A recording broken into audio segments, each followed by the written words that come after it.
Okay.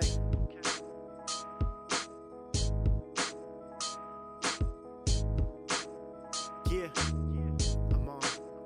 Yeah, if I'm gone, I'm going in a blaze of glory. Middle finger to the niggas that did nothing for me. See niggas tried to clown cause I ain't got a degree. Told them walk amongst the G's for acknowledging me. I done been around the street, learned to chop up a key.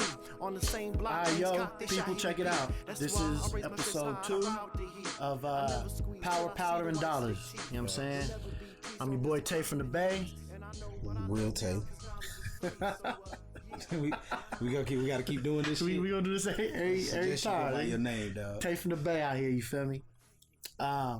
So this is episode 2. You know what I mean? And we're just gonna kind of relay off of what we were talking about on the last episode.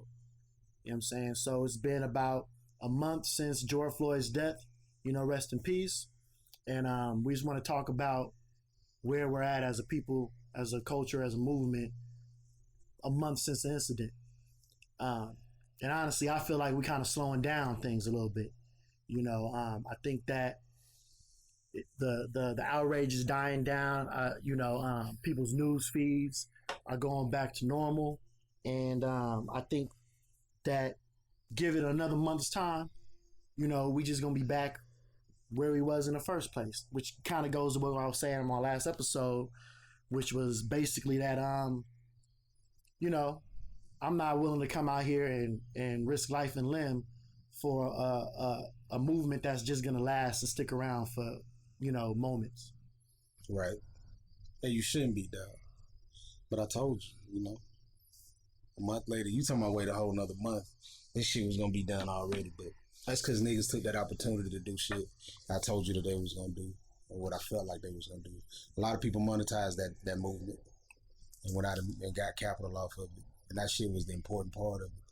But we ain't coming from a place where we know where we're going, so it's hard for people to stay in a fight and they don't really know what the end game is. That's that planning shit. That's that planning shit, right? Because I ain't about to stay in the fight if I don't know what we're doing. You feel me? You like, yo, we're going to get in here and box. Tell me 12 rounds. Right. You feel me? I don't want to get to 12 and you like, yo, next round. You know what I'm saying? Right. Nobody know what the end game is because ain't nobody came up with shit. And you can tell by the way it was approached. It was a rash ass jump out here that started tearing up property and all this other shit. Right. One gonna never get nothing accomplished, though. And I don't knock people passion behind it, but that was never the way to go. So you weren't gonna really catch a whole lot of that stand up behind it. I hate that, bro. Memory is gonna fall short of what it could have been. And it don't really have to fall short of it, bro. Like a lot of this, you know, the movement is dying down out loud, but people still talking. People still gathering, you know, their mentalities around what happened and what needs to happen. So I think there's still positive to come from it. Oh, yeah, most definitely. I mean, there's a lot of good legislation that's been passed as of recently. You know, some legislation within New York in which chokeholds have been banned.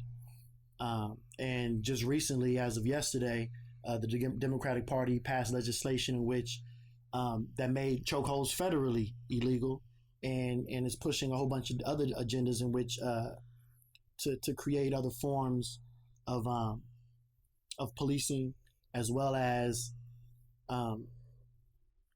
making a database so that these officers can't get fired over here and then just go move to another city and get rehired, which is generally what's happening. That's big. That's real big. Right. Because these motherfuckers is leaving, getting fired from the city and going to the county. Like literally working the same jurisdiction. You know what I'm saying? But what other legislation's been passed though? There's legislation that's been passed in San Francisco. Kind of the same thing, you know, in which they're defunding the police departments, and they're taking so pretty much they're creating a whole task force, for lack of a better word, that's unarmed and that you know goes out and deals with situations that are you know nonviolent situations. You have Breonna's law that was just recently passed, right, in which no knock warrants in Louisville, I want to say, are deemed illegal. I think that needs to be nationally. I don't think any state in which you can legally carry a gun, which is all states, at least within your home, should anybody be able to come kick down your door without you knowing who the fuck they is and expects you not to fire back. His firearm should be expected. Right. Every time. So shout out to Breonna's boyfriend for doing what the fuck he was supposed to do. It's sad that it went the way that it went, and hopefully we get some type of prosecution on those officers. I doubt that we're gonna get it because at the time it was legal. Right. You know what I'm saying? At the time that they did it, it was legal. There should be definitely some people that get fired in the midst of that. They knocked on the wrong door. The guy that they were even looking for was already in jail for some shit. You know what I'm saying? So, right. Some people should definitely get fired, but the no knock warrant itself was legal. I hate to say it, man, but the justice in that situation is gonna come civilly, bro. Like, almost definitely, it's just gonna have to be a monetary thing that they get on the back end. But how you feel about the level of defunding? Because I know that there's levels to it, right? Right. Because if you want to partially defund the department, because I don't think that you should fully defund the police department, right? And it's not to say that I got a bias towards the department, but I think that there is a place for what they do, and it ain't necessarily patrol, as far as how a neighborhood works. So I get the partial defunding, and you pour those funds into allowing a way for the communities to be able to have a input from the city to assist them in getting that shit together so that they can police patrol and keep things in order in their own communities. But I hear a lot of people pushing for complete defunding of the department. Right. Which to me sounds like total damn chaos, bro. Well, I mean, the issue is that there's already total chaos. What's the initiative, right? So what's the not the initiative? What's the incentive? What's the incentive for Black people who are overly policed to want to keep a situation in because the crime rates in our urban neighborhoods aren't dropping with police even being there. So you're talking about the crime rates the crime that's already happening, plus the crimes that they're creating, right, which is just locking up and reinforcing, the prison pipeline situation. So there's no incentive for the Black community to even want to keep police around. You call police because you got an uncle or you got a cousin that's mentally disturbed and is off their medications to come assist you, they shoot them. You can call the police to come help you, they shoot you. You get arrested, you get yoked up. That's happened recently on numerous different occasions. Right. So there's really no incentive for us to do things any different. A situation recently occurred in Milwaukee in which they burned down this pedophile's house that they had been calling the police to try to get shut down because he was apparently dealing with some, child prostitution, some prostitution. Was that when those two girls went missing? When the two girls went missing. Right. And they burned down his house and shot him. Something that they had been trying to get the police to shut down. And the police got to go through specific lines. And I think... Had bro been convicted already? No. It just happened a few days ago. No, I mean like for an offense before. Like, was he a known? I don't know. I don't know where that went. It's recent news that occurred literally 2 days ago. Because on the side of it, and the only reason I asked that, if you got a community of people who are invested in the welfare of that community, then you have a community of people who, if you come in and that's your history, you're just not allowed here. Right. The state takes it upon itself to put in parameters around how and where they can exist, and a lot of times there's walls up so that they have to settle at a place where it's going to overlap with people's territories, with their communities, with a location where kids are going to frequent. Like, you can't hide them motherfuckers. Yeah. You know what I'm saying? Right. And that's the part where I feel the defunding has a place. Allowing these communities to say, and it's basically like a fucking large scale gated neighborhood. You feel me? You put that gate up and you allow these people to control the comings and goings and the way that shit operates inside of their neighborhood. It's the same thing, but we're talking about blocks, you know what I'm saying? We're talking about full on town sized areas, right? Right.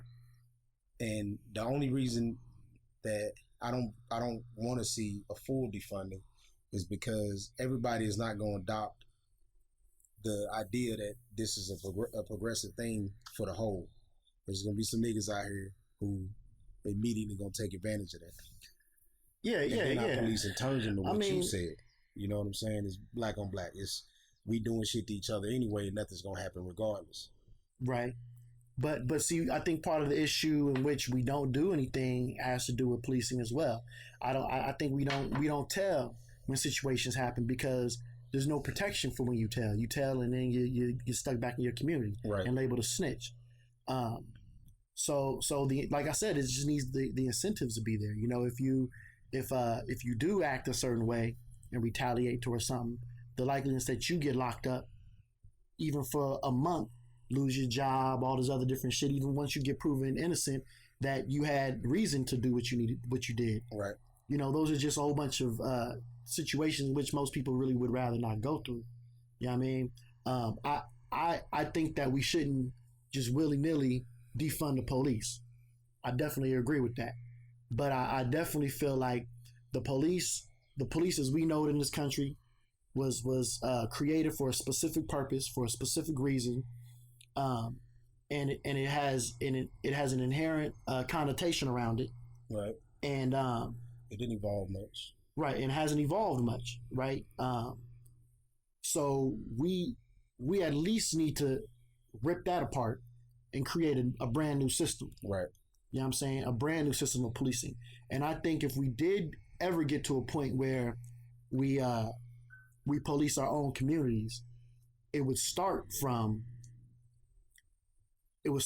making sure that officers that police certain communities have to live within those communities. Right. That's at least where it's going to start. So I think that's where we need to go first. We need to at least make sure that the officers that police these communities are a part of these communities or have to live within these communities for a specific amount of time. I think that community should be a part of who you are. Like, I'm not even gonna give you that living for a specific amount of time because it's shit to live in a community and not interact with it. You feel me? I can move somewhere, live there for 10 years, bro, not interact and understand the livelihood of any of my neighbors. So I don't even give it that. Like, you need to be from and a part of that community. And by community, I explicitly mean black. Right. You feel me? And that's what we're talking about, because other communities ain't dealing with the same issue. Even right. Poor white communities ain't dealing with the same issues in the same way that the black communities are. But you know, like you just said, all skin folk ain't kin folk. I don't agree that any just because you're black, you need to be patrolling a certain community. Yeah, because that shit don't operate that way.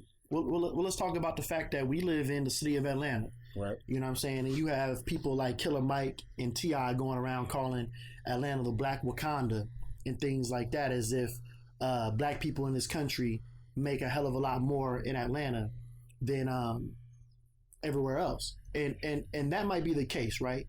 But we don't understand that the median income of black people in this country is extremely low. So $35,000 is what black people as a family unit make in this country. And I want to say somewhere around $16,000 is what an individual black male makes in this country. And so for you to live in Atlanta and make $40,000 as a family, you're on the upper echelon of black wealth. And we don't really recognize that. So you have a Killer Mike and a T.I. that come in and act as if Atlanta's Wakanda. But what ended up going under the table, and I don't hear none of them talking about, is the fact that a black mayor with now currently a black police chief of police with the primarily black police department decided to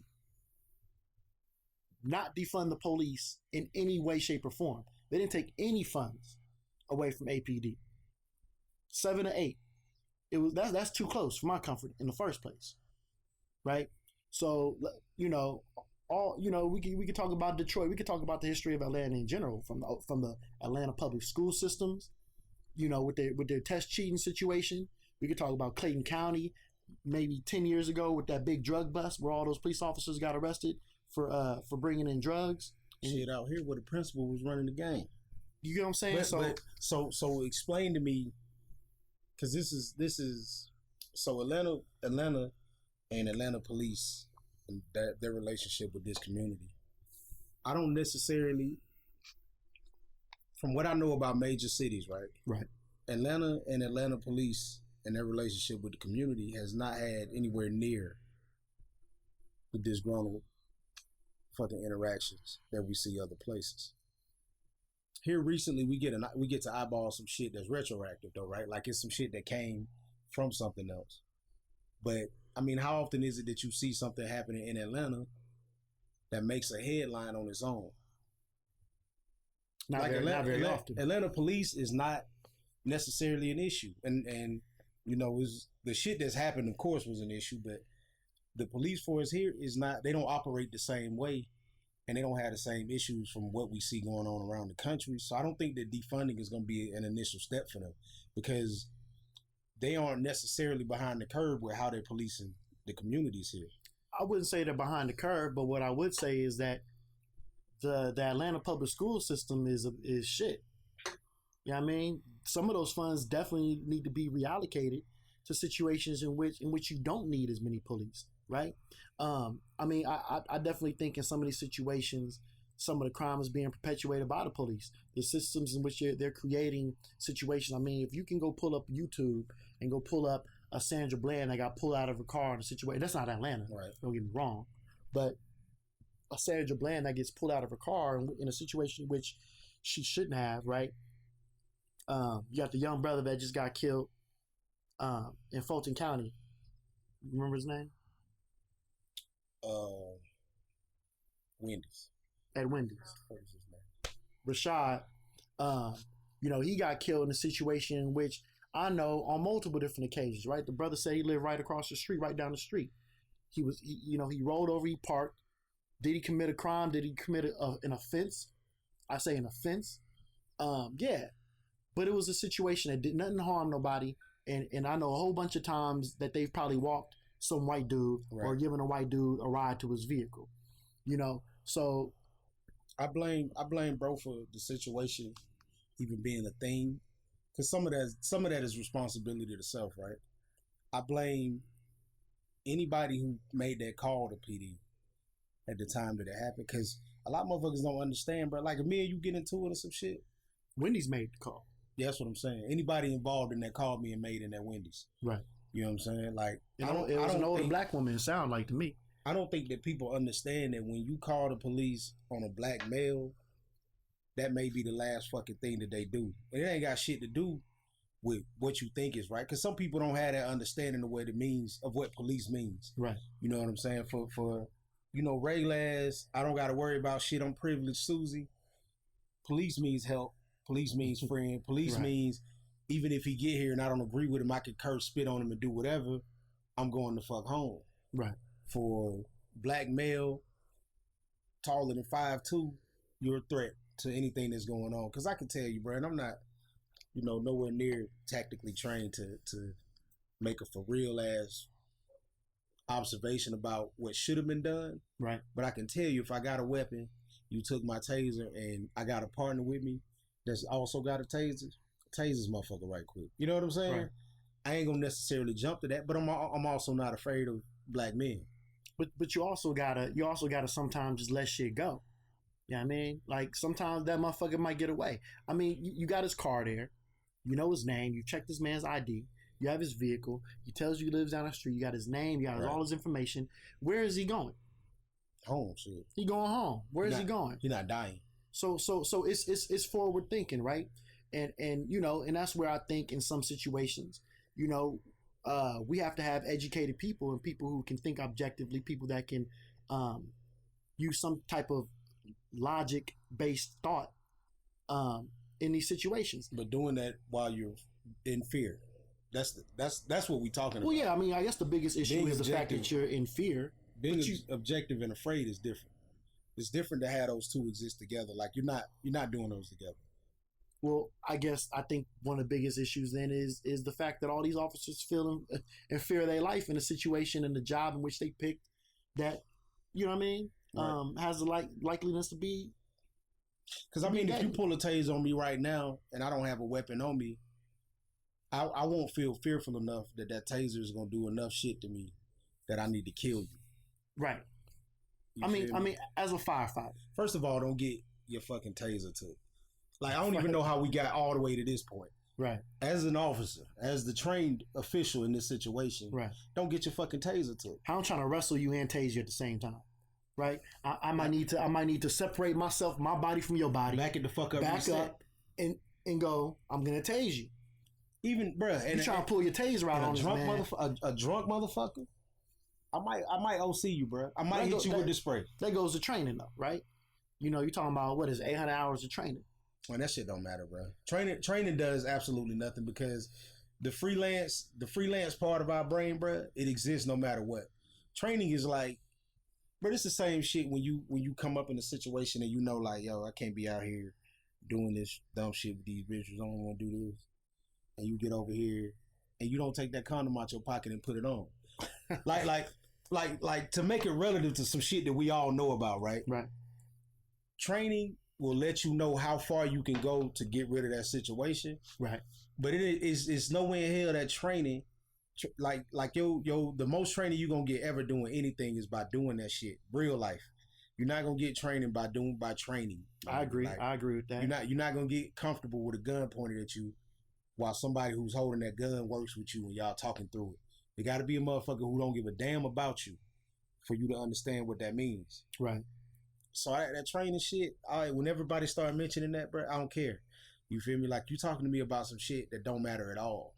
And this is from, even with, at work, go through some training about, when you're dealing with a irate ass person. Oh yeah, we got you playing the part. Yeah, like, get out here, that's a real person. Playing. Right. Oh nah, now it's heightened. And I'm not as objective as I was dealing with the person that I know. Now it's like, hold on. You know what I'm saying? You gotta back it up.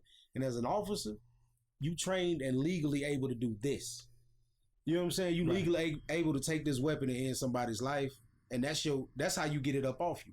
So when you tired of dealing with that situation, you tired of talking, you don't want to wrestle and fight with somebody, you're gonna use that weapon. You feel me? You're gonna absolve yourself of that situation. Well, I think I would agree to a degree, right? Mm-hmm. That training doesn't do everything, but what training does do is this, right? So, as a firefighter, we're trained to go into positions and the situations that most people be running out of. Right. Right. And people ask me all the time, they go, man, I can't believe I couldn't become a firefighter. How do you run in a fire? Well, the reason why is because we know enough about fire. We know enough about these situations 9 times out of 10 to where we don't have the fear of the unknown. Right. These aren't unknown situations, right? We watch the videos, we've trained, we've been in the fires, during training. So we know what the heat feel like, we know what the situation feels like, we know what to so you can be objective. Yeah, what to egress from or back out of. Reading the smoke. You know what I mean? We know all that, so you can be objective. And so I agree to a degree that it won't fully prepare you for the situation, but that's a completely different situation than your mind not even being like you don't even think you're prepared for the situation. Right. You thinking you're prepared for the situation and it overcoming you, that's one thing. But when you're going into these situations and you don't even think you're prepared, right, that has to do with training. Because that officer hadn't been out in the field that long, right? The other officer had the one that initially pulled him over, who's actually snitching on that officer. Yeah, bro. Yeah, he hasn't been in the field. I think he was like new, brand new. But I think it comes down to accountability. We've created a system where for some reason we feel like these police officers are not doing anything wrong because they're not the ones that physically did something, right? You had that young 15-year-old girl that was that had a right to be at the pool. This is years ago. I'm recollecting out of memory. And the one officer came, grabbed her, and slammed her on the ground, body slammed this 15-year-old black girl, right? You had 7 other officers there, from my understanding. The only one that was punished was that one officer, and people were literally getting on the radio and saying only out of 8 officers there, only 1 officer did something wrong. And my argument is, if there are 7 other officers watching this officer body slam a 15-year-old girl, they all did something wrong. Every last one of them. Every last one of them. There's laws set in place to where I can't legally watch somebody commit a crime and not step in. Right. You know what I'm saying? Just recently, I don't know what city it was in, but y'all could probably find the video. They walk over and they pull over this this black man walking down the street because they get a call of a suspicious black male. So officer's doing what he's supposed to do. He's just, hey, where you coming from? What's going on? You know what I mean?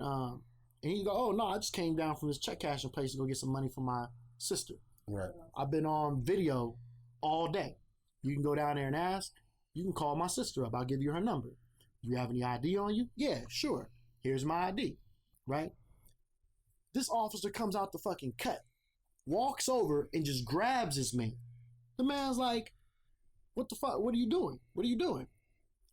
He says, you're under arrest. He's like, for what? Put your hands behind your back. For what? Grabs him, body slams him on the ground, breaks his ribs. Right? They finally get this man handcuffed. And he's like, he's crying, he's yelling on the ground, everything. I think they might have broke his arm. Oh, that was in Valdosta. That was in Georgia. He right? And if you watch that video very closely, you'll see the officer who's actually doing that investigation, the black guy. Bro was like, boom, boom. Bro said, oh, you broke my wrist? Yeah, wrist probably broken. This officer with the body cam. Right. He says, yeah, this the guy that was wanted over here. He goes, that's not him. Nah, that wasn't guy him. over there. I was just talking to him. We took care of that situation. This is a different guy. Man, I thought you said, you feel me? And that was overzealous shit. And he was like that was some jumping to. And he was like, no, that's not him. Now they trying to find some reason to arrest this dude. The funny part that I think is funny, not funny, but ironic, whatever the fuck you want to call this shit, right? Is that it took all that before the officer that was arresting this dude stood up and said, this is not the guy. When he grabbed him, you should have said, whoa, chill out. This is my investigation. Bro was a coward for that, and that you let him slam this dude on the ground. When he grabbed him, that shit didn't even last that long. Like there wasn't even that much dialogue, bro. That shit happened so quick. No, he grabbed him and he said, put your hands behind your back. He said, what did I do? He said, put your hands behind your back. At that point, he could have said, that takedown was happening regardless. What I'm saying is, bro jumped out and did that shit. Like it really wasn't shit that was gonna happen at that point that was gonna stop that from happening once he already touched it. That was an officer jumping the fuck out there. Bro. Yeah, he jumped the fuck out there. But the officer that was sitting there speaking to this man, when he came and he grabbed him up, could have had enough. You know what I mean? Like the reason why he wouldn't have done that is because he was already double thinking himself. Should I? By that point in time, then hell yeah, it's too late. But if you already know right and wrong and what you should do in this position of power or not, hey, right. I'm good over here. I got him. Once you saw him grab him, it shouldn't have took him to ask him 3 different times to put his hands behind his back before you say, yo, we good over here. He should even came up and tried to get his hands behind his back. Nah, but you see it time and time again. Officer comes up and just grabs a motherfucker for no reason. Bro already on it. He talking to him. He getting his interview done. There's no reason for you to even come over there with that shit. Right. You know, he's not distressed. He didn't call for backup for that particular, you know what I'm saying? Yeah. He didn't call you to come over there and help him. I think we're too far gone, man. Like the policing system is too far gone. It can't be fixed. It can't just be fixed. It's gonna have to be scrapped and reignited like a phoenix or whatever the fuck, some way, shape, or form. So you gotta rise from the ashes. You know what I'm saying? From the ashes, bro. Straight up. But you can't. We're not gonna be able to fix this system. There are too many people that are already in it. You're gonna have to fire motherfuckers, do extensive background checks on everybody before you bring motherfuckers back. Because a lot of these people, mental, psychological checks on these motherfuckers. Because a lot of these people have been fired from other stations. You know what I mean? Or from other stations, from other departments for bullshit. Not bullshit, real shit, but you know what I'm saying, swept under the rug. How solid and stable of an individual are you to want to be a cop? I understand it to even want to do the position. Well, to want to do the position, you're already not 100% stable within the constraints of how it's done now. Hell yeah, because you you already want to put your hands on motherfuckers. These motherfuckers. The only reason why you would grab this dude up like that is because on your way over there, you're like, fuck yeah, man, yeah. Fuck yeah, we about to fuck us up some niggas. Like Sean King, however you feel about this dude, brother, whatever you want to call him, I don't know that's a whole different discussion. You know what I mean? The fact that he had a whole hidden Facebook group with ex-police officers plotting to assassinate him. They just fired 3 police officers in North Carolina for saying on radio, we're about to kill us some niggers. Like this system is not fixable the way that it is. And it's not, I mean, you shouldn't expect it to be fixable because this system was written with an agenda in mind, and that agenda was to oppose the darker fucking people. Exactly. So there's no, it can't be. You know what I'm saying? And that's okay, bro. It's okay for it to not be able to be to not be able to be fixed, but motherfuckers just need to go ahead and accept that and start on the initiative of creating something different. Most definitely. Because everybody is so geared towards fixing and trying to fight for shit. Bro, like, you get over that fighting for equality shit, bro. Stop trying to get the lesser of the evils and shit. Let's get this resegregation rolling. Let's fuck this with you, bro. But I'm not opposed to it. I'm gonna say I'm just fucking with you, but I'm not opposed to it, dog. I'm opposed to resegregation. I'm opposed to resegregation, right? Because resegregation means there ain't no choice. I don't have no choice in the matter. You know what I mean? Like, I want to be able to go where I want to be able to go. Of course you got a choice. Nah, resegregation is white and black. When segregation happened, there was some white people that jumped over with the blacks to fight that battle with them, bro. But clearly that shit was one-sided. They're not going to arrest no white boy. Oh, you can jump over there. You can jump over there with Whitey, bro. But I'm saying they're not going to arrest no white dude for drinking out of black fountain or going to a black restaurant.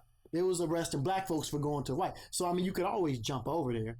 My point is just that I agree to separate. I don't agree to segregation. Legal segregation is different than separation. Oh, no. My bad. I'm not talking about legally making it a thing where segregation exists, but I'm talking about the mentality behind resegregating and getting your shit together as a culture. Hell yeah. Apart from it, I was looking at this shit where they got this little town that you can buy for like, what was it, like 1.5 or something, $1 million. And I said something about it, but I didn't really jump out and try to talk to people about it on social media, but I spoke about it with some people. Michael Eric Dyson has his book. Fuck that dude. Yeah. Fuck it. Michael Eric Dyson has his book. And it was interesting at a time in which he talks about black celebrity, right? Because he likes to, he uses a lot of big words. His word salad. He doesn't really say nothing. It's just big words, and to ignorant people, it just sounds like he's speaking some sense, right? But he has this book I read. I forget the Steve Hawking can't even talk, but wait. But he had the voice box that worked off his brain. Did it work? I don't even know how that shit worked. I thought he typed that shit. It was fucking. Then it worked with him thinking on there. But so I wouldn't consider Michael Eric Dyson one of our black intellectuals. No, I think he's read the dictionary about 10 times, and that's dope. I don't agree. I don't think anybody is an intellectual that can't talk to a regular mother. If you can't talk to a nigga that dropped out of middle school and make it make sense to him, nah, bro, you're not an intellectual. Right? He just use these big words, and it's become like a cliche for him. You know he's gonna come in there and use big words. I think he lost to this debate with Candace Owens, and Candace Owens is an idiot as far as I'm concerned. So, just because he thought he was using big words and it didn't hit the way he thought it was gonna hit. But my point to that was just that he likes to relate celebrity to speaking within politics, and so he has this book. I forget what it's called. When the Truth Was Told, about a meeting between Baldwin and a whole bunch of other black celebrities at the time, in which he kind of relates it to. Who's Baldwin? Little funny head Baldwin? I fuck with brother. James Baldwin? Little gay Baldwin? Yeah. I fucks with him, dog. Baldwin. Bro spoke a whole lot more truth than a whole lot of people for the time. I disagree. James Baldwin was another one of those people with a great vocabulary that black people didn't expect to have. You know what I'm saying? A great vocabulary. He dumbed his shit down a lot, bro. But he said a lot of shit that just didn't, you know what I mean, just didn't really flow right. I know why you ain't fuck with it though. Why? Bro spoke. He spoke poetically. It was elegant, and it wasn't aggressive. I don't give a fuck about the That's elegance what you want, of it. though, bro. I don't give a fuck about that. I give a fuck about that Huey, bro. No, I care about the content. Hey, Huey wasn't an aggressive talking dude. Huey talked like this. Stuttered up a lot and everything. You know what I'm saying? But the words that came out spoke about what you needed to be doing.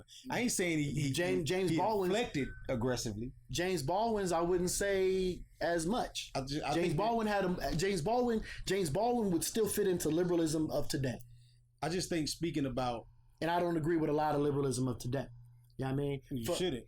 Right, exactly. So there you go. He had issues with. I'm not gonna say you shouldn't because that's everybody's right. He had issues with Malcolm X. You know what I'm saying? Because he just said a lot of things that sounded good. I had issues with Malcolm X. But at the end of the day, right? My point of bringing that up is just that we're talking about this property that you could buy for $1.5 or $1.7 million, right? We have all these celebrities out here who could buy that shit like that, right?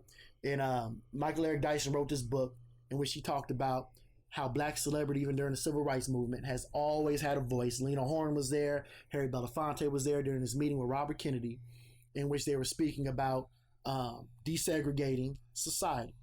But what he doesn't mention within that book, to a great degree, is the fact that every single individual in that book was married or dating a white person. So they had ulterior motives to desegregate, right? Where's Harry Belafonte been ever since the civil rights movement? He hasn't been a very vocal person within the civil rights movement. He told Eartha Kitt, as a black woman, there ain't shit you can do for me. James Earl Jones married white. James Earl Jones had issues with black women. Sidney Poitier had issues with black women, right? So a lot of the things that these celebrities James do. Earl Jones biracial? Shit, probably green-eyed motherfucker. Probably, I don't know. Yeah, I'm not going. I don't know, but I ain't gonna include a biracial. He got on national motherfucking man. Huey P. Newton biracial. Malcolm X biracial. A lot of motherfuckers biracial. Yeah, those two are anomalies, bro. But I get what you're saying, though. What about Bob Marley? Biracial. Hell yeah. And then fucked with a white woman to create one of the other Marleys. That one that looked like a white dude with dreadlock. Weird head shaped motherfucker. But anyway, my whole point is just simply that you gotta watch out for these celebrities. They're in a position that's outside of you just because they look like you and they seem like they're fighting for what you're fighting for. And they're not in our world. They're not in our world. And they generally have ulterior motives, right? Because once Harry Belafonte was able to walk into any restaurant with his white woman, his ass disappeared from the spectrum of speaking in regards to civil rights with black folks. You don't hear nothing else about him. You don't hear nothing about Lena Horne, right?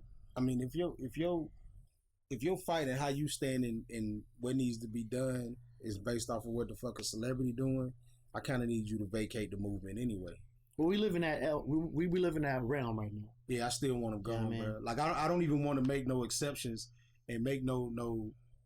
I don't want to even step back and say, well, we live in that era. Like, nah, fuck it. You feel me? Like you either gather that understanding that that's not what it is, because they're not fighting the same fight as you. It just depends. It comes down to discernment. Like you can fill out the people that have been there too long, have been out of this realm too long, and the ones that just got there and are using a platform for good. You can fill them out if you're intelligent enough. Who's using their platform for good though? Who's using a platform for good? Like effectively. Shit. To be honest with you, that's a nigga. You know what I'm saying? I don't even fuck with the Kardashians. Kim did it, but Kim Kardashian's doing a lot more for Black America than a lot of Black women are within that same realm. I would say, but to play devil's advocate, it's not our place to necessarily know, but I think it's important because you create a standard, right? Like we get in our head, we say things that just sound good, and we gravitate toward rhythm and words as a Black people, right? Rhythm and shit that sounds good, right? And that's why it takes intelligence, because you have to be able to understand. You have to be able to take what sounds good and doesn't make sense and go, let me throw that out, right? It's important to let it be known in this climate what you're doing as a celebrity to create a standard of celebrity. You let it be known when you go buy you a Lamborghini, or you go buy you a Bentley, or you go buy you any of these other Rolls Royce, whatever the fuck cars is out here now. Because that exists. But so when you are one of these people that's out here doing shit, I think it's important to let that be known. I do think it's important to keep our plans a secret. You might have to be a Django, because sometimes it take a Django. You know what I'm saying? And that's what hit about that Kanye shit. Did you read it? What shit? Well, Kanye and his affiliation with the Trump campaign, bro. Man, Trump. Look, Kanye. I don't believe Kanye is. I don't think this is a farce. You know what I mean? I'm wait, if it is, and I'm like, you got me, nigga. Phil, you got me. But there was like hella research. I did a little bit of looking into it, but it was in passing. I was doing some other shit, right? And I mean, it's verified in what he actually did and didn't do for either side of the parties of the campaigns, right? Right. I necessarily ain't supporting either one, so he's not gonna win me there. But I can understand and see what he may have done or may not have done, because I can't see him having a wife doing what she was doing while he was doing what the fuck he was doing, and that not have been a thing. I understand. Kim was doing what she was doing for the people, right? So you don't think that she would be doing what she was doing if it wasn't for him? I don't think she would have been doing it while he was doing what he was doing. Which was what? Hanging out at Trump Tower with a fucking "Let's Make America Great Again" hat. But she was doing it around that same time. Nah, she wasn't doing the same thing. They were working complete opposite ass angles on that shit.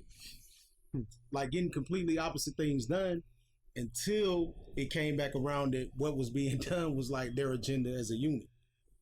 You feel me? And I'm not gonna say, because I don't roll necessarily hand in hand with how politics work and with how people interact with politics, because a lot of the shit that people think that they got done and it was big because of their interaction with politicians, like we all know that there's a way that shit could have got accomplished without it. And I just don't see that you feeling like you needed to finagle around that bullshit to get it done was like the reason why I need to be believing and following what you're saying. But just looking at the possibility though. Right. Well, my whole point to that was simply that 1.5 million, you got people buying cars for $1.5 million. And you don't have to, the crazy part about it is this is property, this is land. This is land. It's the value of it is $1.5 million. You don't need $1.5 million down to buy this land. You don't have to pay in cash $1.5 million. The fact that we're still discussing it, right? That this town with its own bank, its own theater, its own barbershop, multiple houses on the lot. Its own town. Its own town. But a church. You know what I'm saying? Is even being discussed, and nobody's purchased this shit. Shit tells you that niggas just be talking. And that's what niggas is gonna do. That's not a tax write-off. But I don't. What is a tax write-off is when you go out and buy turkeys. You know what I mean? Right. for your community. You go donate backpacks. Right. You can write that shit off. We gotta understand the you know what I'm saying? What people are doing. You can write that shit off, and an uneducated person says, "Oh, they just donated their car." You can donate your car and write that shit off in your taxes. That town could be wrote off. But it's gonna take so. It's gonna take a hell of a motherfucker whose financial advisors are gonna come in and tell them to write that off as opposed to taking ownership of it. And I can tell you, I don't want that. If it comes down to it, and it's like a motherfucker like T.I. say, "Man, I'm gonna buy that, man. Get my people out here." I can tell you, I won't want no parts of that shit. Because at that point, that's a game for him, and that's not an honest ass investment. T.I. is not a revolutionary leader. You know what I mean? He's a musician. He might have a platform to say some things that make sense. T.I. is. I'm just talking about T.I. is the hood Michael Eric Dyson. He got, you know what I'm saying? And you know what I mean? He uses some words that people consider to be big words, or regular motherfucking words. You know what I'm saying? And everybody look like at T.I. like he this, you know, and no dissing to, if the effort's there, the effort's there. T.I. could buy this land. T.I. could buy this land. Killer Mike and T.I. could buy this land. Killer Mike, T.I., and whoever else the fuck they know and deal with could buy this land. So why the land ain't bought? Why it ain't bought? Just fuck them, bro. Yeah, I mean, so I just think we gotta watch out when we're dealing with celebrity and I think 2,000 standard motherfuckers could buy that land. Oh well, that's what Jay Morris is trying to do. Jay Morris is trying to get like the Tulsa real estate. Yeah. You know what I mean? I Tulsa real push for estate. that way hard. But you see the people that are doing shit in their community. You know, Slim Thug. Slim Thug's in his community buying property, buying land. Nipsey Hussle was doing shit in his community. Yeah, but see, that's so. I've had this debate, and somebody brought up Jeezy to me because he brought up all that property on Memorial, and all of this shit was, commercial. These were businesses and shit like that. This is for their financial gain, so I don't necessarily put that shit into the. Like I get that we want to shout out black owned and shit, but until that shit makes a difference in what the fuck you got going on in your community, I mean, all we get to say is, hey, the Indian dude that owned that shit don't own it no more. Now Jeezy own it. Like I we can fist pump to that shit. Jeezy married that Asian chick, right? Did they get married? I think they got married. No, I think they talking about it. Look, you can't be married to a white person, an Asian person, a white Latino person. You can't be married to somebody non-black and be the leader. All this shit was before that, so I ain't even bringing that what's going on now with Jeezy. Like this is strictly me speaking about 8-9 years ago, Jeezy. Oh, well, I ain't getting involved in all that other shit. I don't know. I'm getting involved. I know that last album was garbage. But my point, you can't be the spokesperson for Black America, and you not be married black. I mean, you can't say all black lives matter, and you're not creating black lives. Well, honestly, there's no spokesperson for Black America. Or a spokesperson, not the. You can't speak for me, and you married to a white woman. Half your wealth when you die is going to a white woman. Who do you consider a spokesperson for Black America, though? Who do I consider a spokesperson for Black America? There ain't nobody a perfect spokesperson for Black America. I think Tariq Nasheed is a spokesperson for Black America. Keep that nigga though. I think Tariq Nasheed. I think Umar Johnson is a spokesperson for Black America. I think if we were to look at anybody under Umar thick ass microscope, Umar is a spokesperson for black people mobilizing, and that ain't Black America. I'm talking about Black America for improving your conditions within this society without preaching to you something that you should be following. Like I don't. He's not preaching no doctrine to follow. Umar ain't preaching no doctrine. Yes, the fuck he is. What doctrine is he preaching? Umar is telling you not to follow a set book or standard, but he's teaching you to follow what he believes. But your opinion is going to be what you believe. Understood. Right. But he doesn't go in there and say, because they've asked him, what's your religious background? What's your religious belief?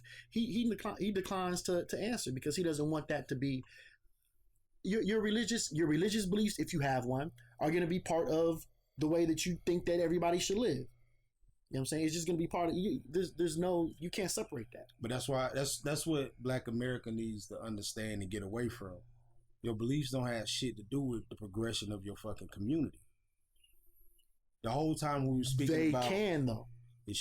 Like, in order for you to be able to move as a unit, it can't.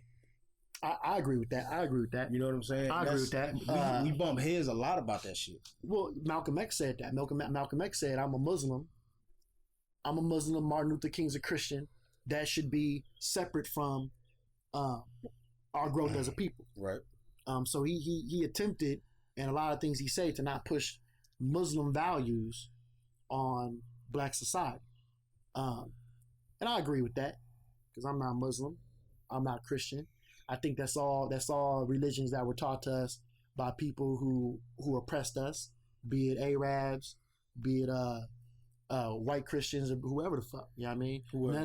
None of these were religious beliefs that we had in Africa prior to colonization or oppression of any other people. Christianity or Islam didn't exist in Africa's Africa. But they're modeled after Zoroastrianism, right? You're talking about some shit that happened 1,000 years before, but before Islam, which happened. Didn't come out of Africa. Came out of Asia. Forever before Christianity, which what much as somebody Islam? Islam didn't happen before Christianity. Yeah, you're gonna have to go back and check this one down. Islam didn't happen before Christianity. It did. Islam did not. Y'all let us know in the comments.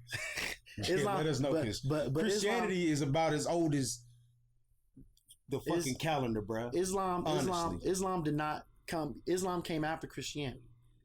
Jesus was dead before Islam came about. No. He didn't believe in Jesus the same way that Jews didn't believe in Jesus as being the son of God, but a prophet. They speak about Jesus. The Islam that you're speaking about is the same way that the fucking Mormons exist and what we have with Christianity. That's why I said Zoroastrianism before. So the model of what you have is that the belief systems were there, right? So we changed names, we moved it to a different place. The people migrated, took that shit with them as a spoken tradition, right? Right. You spoke, passed it down. It didn't necessarily manifest itself as Islam until it had to manifest itself that way. That's because it became something to speak out against another fucking religion, which ain't major. And the only reason I don't press a lot of people about the religious part of this shit is because the religious part of this has absolutely nothing to do with the progression of what we got going on now. I agree, but we act as if it does. You got a lot of people who are okay with our oppression because they feel like it's due to something that we did as a people, and it's where we deserve to be because we're not under one umbrella of a religious belief. Which nowhere within history are you going to find any one group of people that agreed completely and wholly on any one religious belief. Right. And so it's just unrealistic for you to even think that at any point in time you're going to get all of Black America to live one way for us to say, oh, it's because we're sinning as a group. And see, God cursed us because we're sinning as a group, when I guarantee you, when niggas was slaves, couldn't do much wrong, right? Couldn't do much wrong. You wasn't out there partying, drinking, doing all this other shit. You was working, you was taking your ass home, and they was praying to God. That was probably as Christian as all of one people was gonna be. Right. And we still endured 400 years of that bullshit, right? So, now, yeah, you can argue, you know what I'm saying? Yeah, people gonna do what they're gonna do. But when there was a set standard of how Negroes acted under one belief, who was in there in the fields praying to God for freedom and a way out of oppression, who weren't out here partying, who weren't out here sleeping around with all these other women because they didn't even have access to be able to do all these different things that we do today. They was working in fields, praying to Jesus that soon and very soon we gonna be free, and they was taking their ass home, and they was marrying their women, and they were in the household. That was as close to us living under one umbrella religiously as is ever gonna happen in any group of people, and we still endured that shit. So, it's unrealistic. It's unrealistic, and the people that think that way, I think that's a big reason why we don't fight, or why they don't fight as hard. And that's a lot of people coming out with this whole, Hebrew Israelite, Black Israelite kind of agenda, where they want to include everybody as being black, but Black people. Africans ain't black folks, but Puerto Rican, this white Puerto Rican, because they from Puerto Rico, is. Well, it's a different way to separate shit. I'm not tripping on that. I think you think, but my whole understanding of how that shit is that you gotta scrap that. You gotta scrap, yeah. You gotta scrap fuck the whole, and there's got to be a universal way outside of religion to bring us all together. And the people who bring this shit together can't be religious. Like, you can't come into this shit with that Al Sharpton shit, bro. Nah. You feel me? You only gonna reach a percentage of who you need to be talking to. Right. And that percentage that you about to reach is relying on prayer, dog. They're not doing shit. And I hate to be like that, you feel me? But that's how they were raised. God gonna come down and fix everything. Yeah, shit like that. Or I'll be all right in heaven when I die. Shit like that, bro. And why fight here when you gone? There's something else better waiting for you. Yeah, my body's a vessel. It can be beaten, but my spirit and all this other shit. Hallelujah.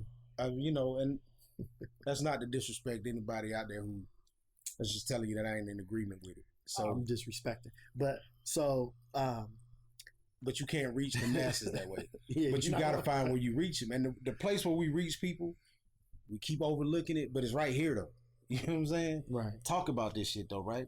That George Floyd brought way the fuck more people together than a Bible ever did. But see, it goes farther than religion, right? So right now, we talk about how we're separated, even within, our genders. You know what I'm saying? We have a big separation that's going on right now between black men and black women when it comes to these struggles. Oh, I was gonna do it in about 30 seconds. And how we're fighting. You like that? You like that segue, right? Hey, I was saying like I'm about to kill this nigga with this one, but yeah. You know what I'm saying? So I feel like the consensus is generally that a lot of black women feel like they're out here saving the black men, and black men aren't speaking up for black women. I would agree. I agree with that to a degree. That right? Black men aren't speaking up against black women? For black women, right? For black women. I would agree with that to a degree, right? In the context in which we're talking about. So we're speaking about violence in the communities. We're speaking about Black Lives Matter, about black people dying, about black people being murdered by police, about black people being murdered within a community by other black people, right? What we have to understand is that those numbers are very, very, very, very, very low for black women. We don't understand. I don't think that's understood, right? Black women are killed by police less than white men are. And we already know that that's almost not at all, right? Black women are incarcerated at lower rates than white men are, right? So I understand, right? Brianna, that situation shouldn't happen. I think the situations that happen where black women die are a little bit more complex, right? You're talking about a police department's legal right to come in here, kick in your door, and whatever happens, versus an unarmed black man being shot, or an armed black man who tells you, I have a gun, and you tell him to go reach for his license, and he reaches and you shoot him, Philando Castile. You know what I'm saying? In the car next to his woman. These things aren't happening in mass to black women. So what you're saying is that whole argument that you're talking about is black women standing here. Black men are here now. Right. And these black women are reaching down to these black men for help. Right. They're reaching down to they're further and higher and more pushed along. They're more progressed than black men are. They are. They have the jobs. They have the employment. They have the employment. They have the jobs. They make more money. They're not incarcerated at the same rate or anywhere close to the same rate as black men. Facts. They're not murdered by police at the same rate as black men. They're not murdered in the community the same rate as black men. We have to understand that it's okay that we're fighting for two different things. If you want to talk about black women's treatment within the healthcare system, we can rally for y'all about that shit all the time. If you want to talk about sex trafficking, we can rally about that shit all the time.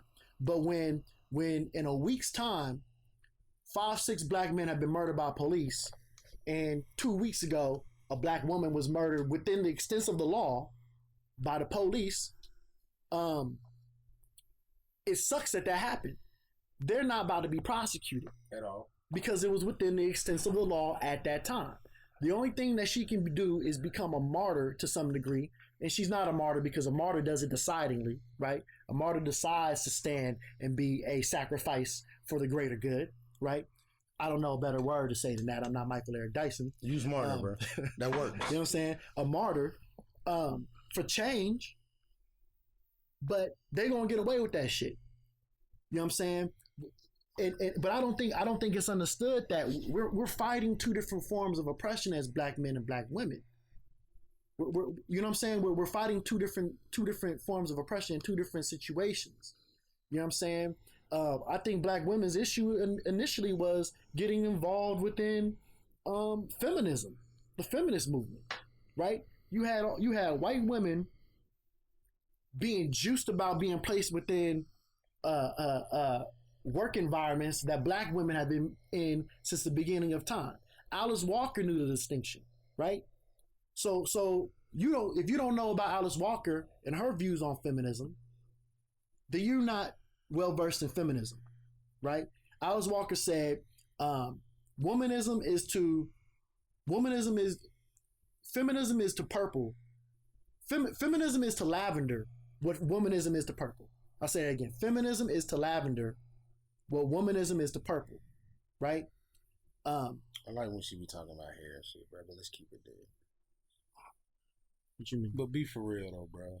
What that means is that feminism encompasses one specific type of individual. That's lavender. That's a specific color. Womanism encompasses all women of all different types of that shade or creed or type. And so when she could make that distinction, that feminism wasn't for black women, it was specifically for one specific type of person, then that needs to be made and that needs to be noted. And so I think that was one of the first issues is that, this is a white male dominated society. This is a white male patriarchy. Black men don't run shit in our black communities. Black men don't even raise black men in our communities. So if you have a toxic son and you're a single mother, where did that toxicity come from? Now, I've heard a lot of people say it came from other black males in the community. Other black males who were also raised by single black mothers. Black women told you that though. You've only heard that from black women. You've only heard that from black women. Exactly. Because black women won't own up to that shit. But black women have a habit, and this is not, as I love black women. Black women have a habit of negating people's struggle when it don't benefit what they have going at that moment. Because for you to equate, if you can jump on the feminism movement while you haven't gained any traction in the movement for the color of your fucking skin, that encompasses a whole nother side. You know what I'm saying? There's a whole nother gender in your race. You're black before you're a woman. You didn't get that shit accomplished yet, and now you jumping on the boat with these white women thinking you gonna get what the fuck they got. And I'm not even gonna knock it because they got more out of that shit than they got out of the black movement. Who, women? Black women did? I don't think so. What did they get? Shit. What did they get out of that situation? They got an advancement in the same shit that we were just talking about. They're paid more. They're incarcerated less. They're attacked less. You feel me? They weren't. That was never a standard for them in the first place. It was never not a standard. I mean, pull up pictures of lynchings, right? What we don't understand is the thing is that most of these lynchings that occurred weren't just random people. They didn't just say, "Oh, look at this nigger over here. Let me go lynch him." Right? They were generally rich black people within the communities, right? What do you think happened with the wives of those rich black people? Some of them didn't have wives. This is where your complexion comes from. Like, be for real about it though. Those women were held against their will, raped for the duration of their lives, bro. They didn't just disappear because they hung the husband. I don't discount that. But they were also killed. But a lot of them was raped. They weren't hung killed publicly because there was no stand tall, let's kill the strong black nigga shit behind the woman. A lot of them was raped. A lot of them was raped and not killed, right? But the thing is, black women, name something that black women have gotten in lieu of black men. Right? They got the right to vote at the same time as black men. They got freed at the same time as black men. We could talk about the wage gap and how it's non-existent. That's a different podcast. The wage gap is non-existent? The wage gap as we know it to be is non-existent. That's another conversation, right? But there's nothing that just came with being a woman. That didn't come with being a black woman, right? There's no time if at any point in time there was a wage gap and that got lessened, that didn't come from being a black woman. Bro, black women, that came from piggybacking off of a woman thing. Because in this day and age, they can't say, "Oh yeah, but black women don't get paid." Bro, but we talking about, so black women were given something that we not gonna overlook, and that's the ability to take the legs of a black man. The whole time when they was introducing this Planned Parenthood and any type of other shit that allowed black women the ability to take from a black man, and to keep him out of the fucking family structure so that he's not a part of that shit. That was a mechanism of keeping the whole motherfucking race down. Yeah. I'm talking about black women have that power though. We don't have the power to kick a woman out of the house, bruh. We don't have the power to take those kids away and make the rearing our own. We don't have a power to go out and seek some type of assistance to replace that nigga. We don't have the power, the chick, We don't have a power to bring in income to make sure that she stays out. We don't have the power to get any type of there's so much shit that goes on that happens just so that the black man is not in that family structure. They were given that power and they exercise that shit. They exercise that shit like today. Like an hour ago, somebody's exercising that shit, right? Right. Like blindly exercising that shit. Right. Like a nigga came over there with $200 because he only had $3. That wasn't enough for her. She's contacted the court. You see what I'm saying? Right. That power to take them legs, bro. That's power. And this is power like that will never allow him to get back on his feet. Niggas is not able to rebound from this shit because it's not a me versus you thing. This is a me versus this black woman standing here with everybody that we battling against standing behind. What we gotta understand is it's multifaceted because it's a benefit without being a benefit. That doesn't benefit black society. It might benefit her right now at that time, but that doesn't benefit black society. You right? think she gives a fuck about society? I think that she does. In your interaction, to a degree, I think she claims to. I think that black women to a degree don't understand. In your interaction, all right. black women, wait, tell me. So you remember because we've all been through this shit. When we go to work, 12, 13 hours, back-breaking, physical, laborious ass work, and you come home to a chick that's been sitting at a desk all day talking about how tired she is, right? Because I don't think that they do that because they're trying to be dicks and assholes about shit. I think that that's the extent. Like that's hard. That was hard work for them. Like it's like when you're tired. It's like when like when your parents say you don't know what tired is. You don't know what because I don't think a lot of them really do, right? A lot of them really don't. They thought that day sitting at that desk was tiring. They thought it was, and it is. It is until you do something that's more fucking tiring. Well, it's more tiring for me to sit at a desk than to do that 12-hour labor. But we all function different, bro. I mean, yeah, mental labor is more taxing on me than physical labor. But what I'm saying is, at a point where you honestly gonna tell me that, and this is your interaction and dealings with black women as an adult. If you are you gonna tell me that the way that their approach to a relationship and how they deal with you is that shit based on a real interaction and a real commitment to learning and growing with somebody, or is that shit survival, bro? These bitches is out here trying to make sure that whatever's going on in their future is locked in, bro. It's not. This shit ain't got nothing to do. They're not raised to love. They're not raised to nurture. They're not raised to figure out. And I'm not gonna counter it with anything that we do because I don't date niggas. You know what I'm saying? So I don't know for sure, but I know my approach to shit has altered one way or the other. But in general, women after the point where they hit them 25, 26 years and they've had a kid or some shit, but they're not out here looking for love. They're not out here looking for somebody who's gonna mentally stimulate them and give them. They're looking for a come up. It's survival, bro. Right. They're looking to be able to be helped. They're looking to be able to be more comfortable than they are. But you have to be able to. You might not be able to. You have to be able to sympathize with it, right? Because it's been that way. And they've been of course it's been bred within them to be that way, right? If you have to survive in society without a man, you have to be the mother and the father. And you're talking about raising little boys, right? I had a conversation with somebody when I was telling them, I legit told them, I said I think black men and white men have more in common than white women and black women. White men and black men have more in common than black women and white women. Because black women have endured and been through things in which white women cannot imagine, right? No one can imagine. And no one can imagine, right? They dealt with us. Touche. But you get what I'm saying? And so that hardness at one point in time, and even shit, honestly still today, it has to exist. It has to be there, right? Because they are still outside of imprisonment, death, just the millions of black men in this country that are just missing.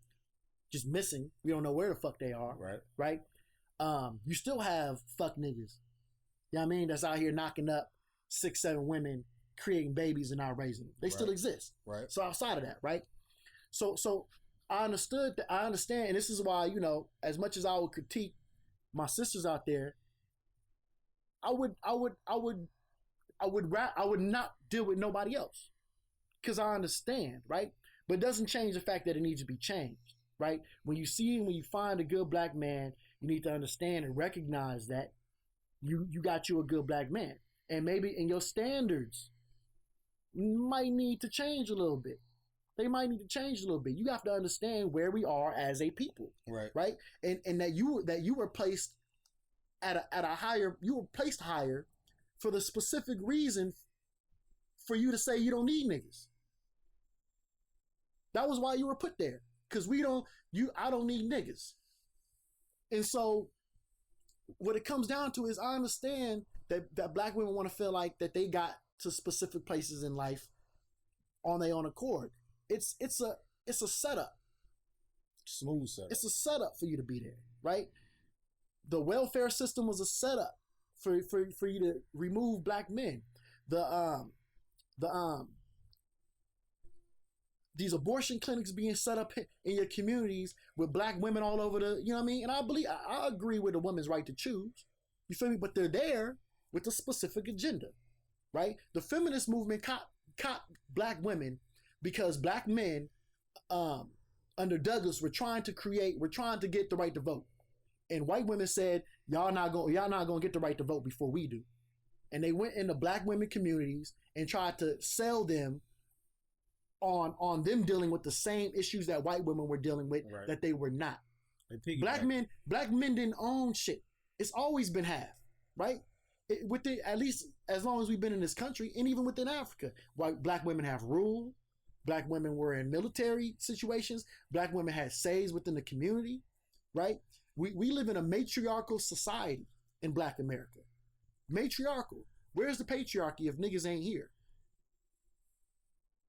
There's no patriarchy in black society. Now, can you say that black men have the physical ability to overpower women? Ain't nothing we can do about that.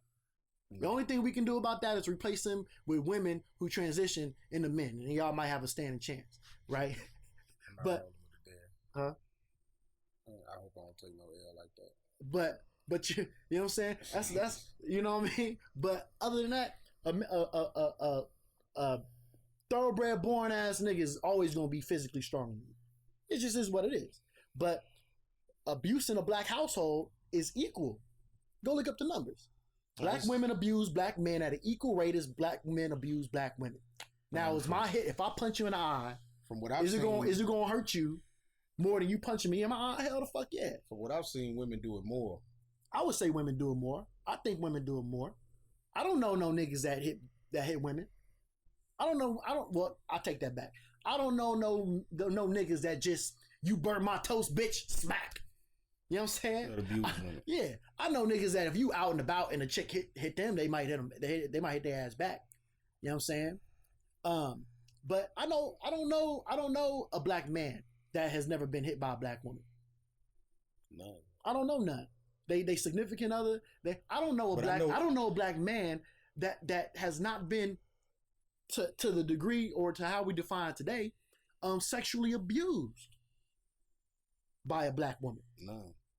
But I do know a lot of lost black men. Lost their virginity at a young age by an extremely older black woman. That boosie. We gonna call that shit. That boosie shit. What we gonna That's call common that within shit, black society. Boosie effect. Right. Older sisters having friends that go, oh, that's my little boyfriend. Oh, when he get older, and waiting for your ass to turn, you know what I'm saying? A certain age. Do know hella black men that had these situations with black women that never suffer the consequence for it though. These bitches didn't go to jail for it. They didn't get locked up. They don't have a record.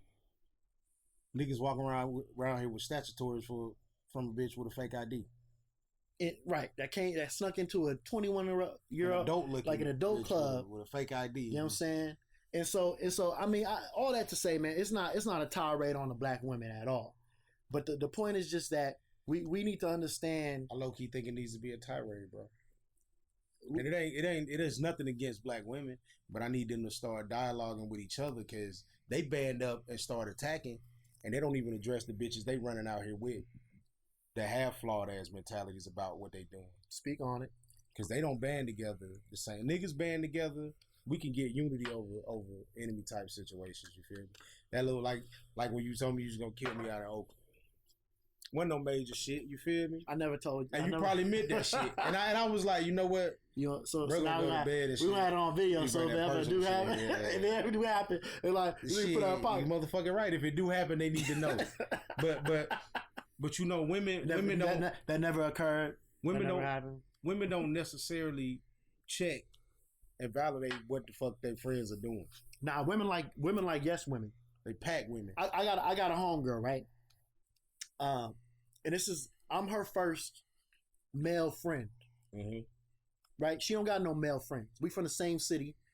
I'm not. We not. She, but What you mean, you smash? nah. But this is a female friend of mine. Right. She's talking to me and I'm critiquing her situation. Oh, why'd you do that? Nah, what you should have done was this. You know what I mean? Well, what you need to do is blah, blah, blah. That was dumb. She didn't like that. She said, what she said was, what was the wording she used? She said, support me. You're not supporting me. And I said, what? Do you mean I'm not agreeing with you? I'm not saying, girl, yeah, you right. You should do that. That was my, anyway. But you get what I'm saying? Niggas don't do that shit, bro. If a nigga doing dumb shit, a nigga gonna say, yo, you doing some dumb shit. Right. The females don't get along with females that's real. That's why they beef. That's why the women that they are friends with are okay girls. Right. Okay, girl. Oh yeah, you right, girl. Blase, blase, blah. Right? They like to be parroted or mirrored in their opinions. The fuck shit is, I got when a girl come out to you and say, wait, when a homegirl come out and they go, bitch, that was dumb. Now sudden, we not friends. I don't even fuck with her. Why? Because she said some normal ass shit to you. That you know what I'm saying? She said some shit that you shouldn't have done. Sense. She made sense, and you didn't like what sense sound like. So and men is cowards. Black men are cowards to the degree to where they not willing to open up their mouth because they want pussy so bad, and just keep it solid Facts. With a female about how they feel about shit. Facts. So it's just different things that we deal with. Maybe you do need to be a tirade, but at the end of the day, these toxic black men that you keep talking about are raised by toxic black women. And we have multiple different reasons why the black men aren't there, but we know a very, very, very, very large part of that reason is incarceration for bullshit. Incarceration for them trying to get money the only way that they could get money for the family. And using black women to facilitate that shit. I don't know a toxic nigga raised by his pops. Nah, I don't. Like I'm gonna sit here. I'm gonna sit here and before we end, I'm gonna try to think of one nigga that I know raised by his pops. Yeah, you do that, right? Because you can think about NBA YoungBoy. When that nigga first came out, smacking bitches. Right. I'm sorry, women, black women, left and right, smacking them. Who was he raised by? His mother, right? These toxic black women that's out here, right? You could talk about China's, all these women that's here fucking all these rappers. Who was they raised by? Her ratchet ass mother. You can look at ratchet ass hood niggas who was raised by their pops. The music sound the way, but you don't never see them niggas doing the reckless shit. Like that shit sticks with you, bro. You get a man in that house. Niggas ain't raised a nigga to do no dumb shit. Men ain't raising men that way. It's the women that are raising those men that way. Based upon the men that they used to fuck with. That was already bad news. So you teaching your son how to be the nigga that didn't work out for you in the first place. Or a caricature of what you think a man is supposed to be. Right. You know what I'm saying? A man can't even get emotional in front of a woman without it being a bitch. You know what I mean? Like it's crazy. Somebody said this. They said what's crazy is when a woman could be ready to suck your dick. On her knees in front of you, ready to suck your dick. But if you tell her, suck my dick, negative, right? Like, why suck this dick? It's like, nigga, You know what I'm saying? Because whole time while black men weren't growing up with a daddy, she wasn't either. So she's not comfortable with authority. There's not supposed to be a male that's able to tell her what to do, when to do it, and how the fuck to do it. Right. I understand that completely. And I don't knock a bitch who don't feel comfortable with it.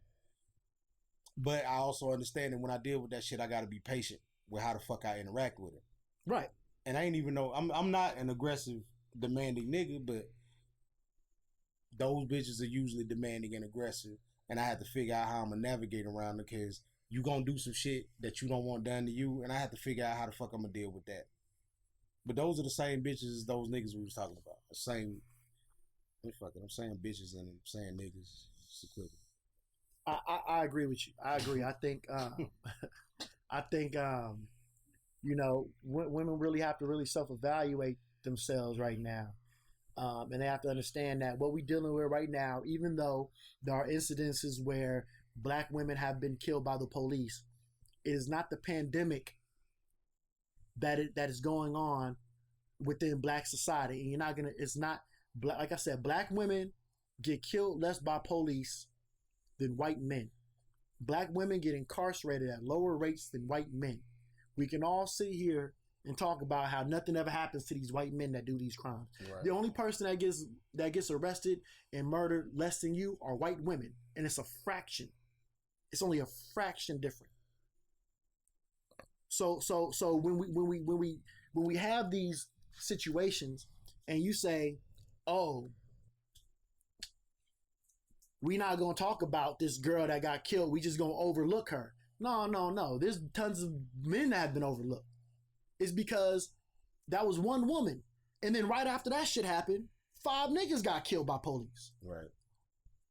You know what I'm saying? Like so it wasn't an overlook.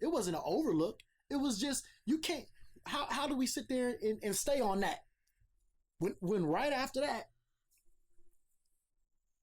you know what I'm saying? And you can see the agenda, because I'm seeing posts where they're posting pictures of the same woman twice, different pictures, right? Like a close picture and then a far away picture, and then all the men that got killed, to make it look like it's happening equally. Yeah. Please believe it is not happening equally, right? I know Crip females that fuck with blood niggas, cause don't no nigga give a fuck about that shit. Ain't no nigga riding on no female that walking in the neighborhood with blue on, like, bitch, what like, he don't give a fuck. He just seeing a female. He see pussy. We can even go past the race situation, right? Ain't no nigga seeing a bad Mexican female walking in his black community talking about what your Mexican ass doing here, bitch. He gonna try to holler, right? It's the men that are having these problems within the community. It's the men that are having these problems with the police. It's the men that are being incarcerated. It's millions of men that are missing. And sporadically throughout that, some fuck shit happens to a woman. There's hella women missing. Oh, no.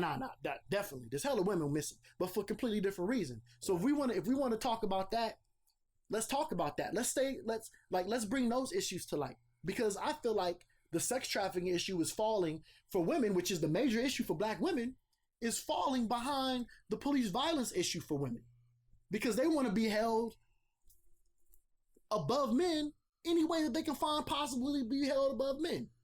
The sex trafficking issue has to have a tangible thing, though. The police violence shit has a body, though, and we see that body on TV.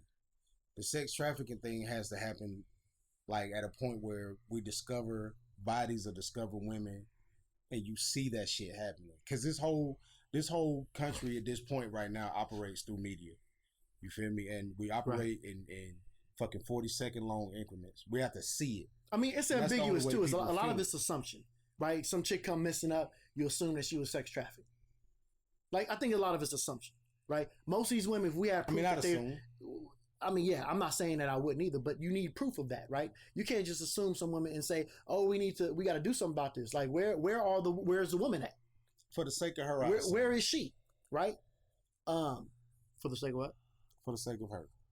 Yeah, I assume because for me and what I'm looking at, that's worst case scenario. I'm gonna run it there. So there's a conversation that definitely needs to be had between black men and black women about this shit, and people need to think objectively and realistically and honestly, and be honest with themselves about the state of each other and what's going on. And so I mean, if you agree, disagree, let us know in the comments.